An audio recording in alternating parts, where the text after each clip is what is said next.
Nama besar Kalijodo sebagai kawasan remang-remang di utara Jakarta sudah tamat. Senin kemarin, pemerintah DKI Jakarta telah membongkar bangunan di kawasan ini dan mengembalikannya sebagai ruang terbuka hijau. Dari berbagai literatur sejarah, Kalijodo mulai berkembang sebagai tempat hiburan sejak awal abad 20. Saat itu, tempat ini dikenal sebagai lokasi para kuli pelabuhan dan anak buah kapal berpesiar saat kapal-kapal mereka sandar di pelabuhan Sunda Kelapa. Seiring waktu berjalan, Kalijodo pun berkembang jadi daerah prostitusi. Kalijodo kian ramai setelah pemerintah menutup lokalisasi prostitusi Keramat Tunggak pada 1999. Tak hanya di Jakarta, lokalisasi prostitusi juga tersebar di wilayah lain tanah air. Terdata ada 168 lokalisasi di tanah air. 68 diantaranya sudah ditutup. Pemerintah menargetkan seluruh wilayah di tanah air akan bebas lokalisasi prostitusi pada 2019. Pemerintah telah menyiapkan beragam program untuk penanganan bagi para perempuan dari lokalisasi prostitusi di Indonesia. Mereka akan ditampung di panti sosial karya wanita di sejumlah kabupaten kota. Di tempat itu mereka diberikan pembinaan dan pembekalan hidup, sehingga mereka dapat hidup dengan masyarakat tanpa lagi menjalani profesi lamanya. Indonesia bebas lokalisasi prostitusi, itulah tema dialog kita pagi ini. Dan untuk membahasnya di studio telah hadir Direktur Rehabilitasi Tuna Sosial dan Korban Perdagangan Orang Kementerian Sosial, Sony W. Manalu. Dan kami juga akan mengundang Anda untuk ikut berpartisipasi dalam dialog kita pada pagi hari ini dengan menghubungi nomor telepon yang tertera di layar. Saya langsung ke Pak Sony. Pak, ini kalau kita bicara soal Indonesia bebas dari lokalisasi prostitusi 2019, artinya lebih kurang sekitar 3 tahun ke depan. Dan jumlahnya itu masih ada sekitar 100-an seluruh Indonesia. Mampukah? Negara harus mampu, pemerintah harus mampu. Karena itu kan tuntutan dan kebutuhan masyarakat. Apapun harus dilakukan pemerintah untuk menciptakan Indonesia menjadi negara yang bermoral, bermartabat. Kemudian generasi mudanya semua hidup dalam lingkungan yang baik secara sosial. Sehingga proses pengembangan diri setiap anak-anak muda, generasi muda sekolah, itu semua berjalan dengan baik. Kalau karena kita itu bicara, Kemsos punya tekad untuk mendukung penutupan sisanya yang 100 lagi. Masih ada 100 lagi ya? Dari sekitar berapa? 160? Dari data kami 2011, jumlah lokalisasi di seluruh Indonesia itu sebanyak 168. 168. Tetapi sesungguhnya mereka-mereka yang melakukan praktek prostitusi kan tidak hanya di dalam lokalisasi. Ada juga kita sebut lokasi yang disalahgunakan. Nah, kami juga melakukan. Apakah yang lokasi itu termasuk di 168 itu? Yang kita prioritas adalah yang disebut lokalisasi, yaitu suatu tempat yang secara khusus disiapkan dan diperuntukkan untuk menjadi tempat transaksi seksual. Artinya lokalisasi ini kan sebetulnya dibentuk oleh pemerintah. Tidak pemerintah, itu tumbuh dengan sendirinya sama seperti Kalijodo kan. Bukan pemerintah yang membentuk itu. Dia berkembang, cuman pemerintah pada waktu itu mungkin tidak langsung melakukan tindakan-tindakan penyuluhan, pencegahan, sehingga di situ dia semakin membesar, masalahnya kan makin kompleks. Maka seperti kita lihat akhir-akhir ini setiap upaya menutup selalu ada gejolak. Itu risiko karena ada, ya gimana ya, kita membiarkan dia berlarut-larut ada. Kalau kita melihat kan sebetulnya di Jakarta selain Kalijodo yang sekarang sedang marak, kita ingat dulu Keramat Tunggak. Itu juga salah satu lokalisasi. Apakah itu bukan sesuatu yang memang sengaja disiapkan oleh pemerintah? Saya kira pemerintah tidaklah ya. Pemerintah menyiapkan sebuah lokalisasi itu rasanya tidak ada kebijakan pemerintah seperti itu. Tapi pembiaran? Ya, kali mungkin faktor-faktornya kan banyak. Bisa saja misalnya dengan adanya lokalisasi itu mungkin pada waktu itu pengawasan dalam rangka untuk pencegahan penyakit menular akan bisa. Tetapi kan itu pun sebenarnya tidak harusnya dibiarkan. Tapi itu yang terjadi. Yang faktanya kenapa ada 168? Tapi buktinya di pemerintahan sekarang nggak ada lagi muncul lokalisasi baru. Nah, Pak Sony, kalau kita bicara soal lokalisasi ini kan sesuatu yang sebetulnya umurnya cukup lama. Mampukah dalam jeda waktu yang singkat ini 100-an lokalisasi akan ditutup? Langkah apa saja yang akan dilakukan? Jadi begini Mas Rudi, selaku direktur yang ditugaskan Menteri Sosial untuk bertanggung jawab secara teknis untuk mengimplementasikan hasil deklarasi ini, tentu kami punya rumus. 2,5 tahun terakhir dari 2012 akhir sampai 2015 akhir, kita telah berhasil mensupport penutupan 68 lokalisasi. Ya. Dan itu 53 diantaranya ada di Jawa Timur. 53 diantaranya di Jawa Timur. Jadi 53 itu ada di Jawa Timur. iya, dari 55 Ya. lokalisasi yang terdata di Jawa Timur, Ya. 53 sudah ditutup oleh pemerintah daerah, Ya. dan kampus belakang mendukung. Tinggal sekarang ada 2 lagi, Ya. di Mojokerto dan kalau tidak salah di Kediri. Yang di Jawa Timur itu ya? Iya, kenapa bisa dalam waktu 2,5 tahun?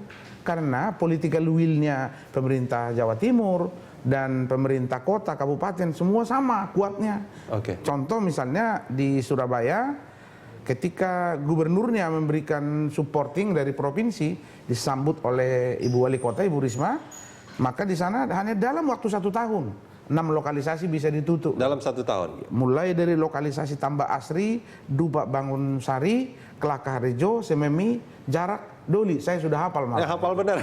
Ya, karena ya kita berada bersama-sama, dan itu dengan jumlah ex WTS, ex PSK-nya hampir Ya. 2.200 orang hanya di Surabaya saja. Dikemanakan itu? Pertama, ada opsi-opsi yang kita berikan. Kemsos kan pendekatannya kan pekerjaan sosial ya. Bukan pendekatan pemberian hukuman atau sanksi.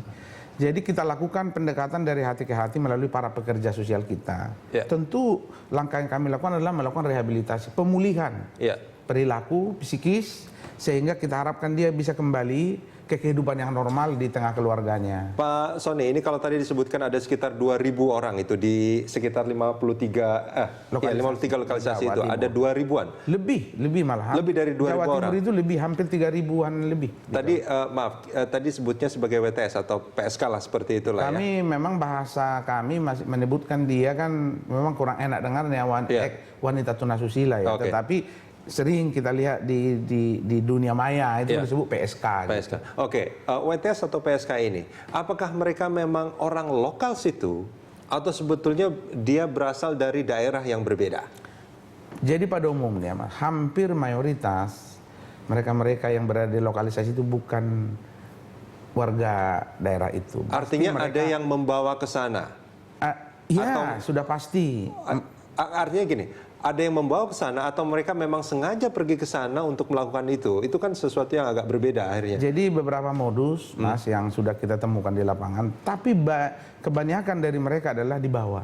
Maka itu kami selalu kaitkan dia dengan implementasi Undang-Undang Nomor 21 Tahun 2007 tentang tindak pidana perdagangan orang. Nah, itu dia artinya. Apakah kalau memang dibawa, apakah ada indikasi perdagangan orang di sana? Pastinya ada. Kalau kita selusuri, dan saya percaya pihak kepolisian sebenarnya punya kemampuan untuk melakukan deteksi itu. Jadi begini, katakanlah sebahagian daripada wanita-wanita yang kan dibawa. Ya. Setelah dibawa, tentu kan berbohong. Ya. Tidak akan mungkin izin ke keluarganya di situ. Dia bilang bekerja di perusahaan. Nah, setelah itu dia pulang pada saat mudik, lebaran atau akhir tahun, membawa uang, membagi-bagi.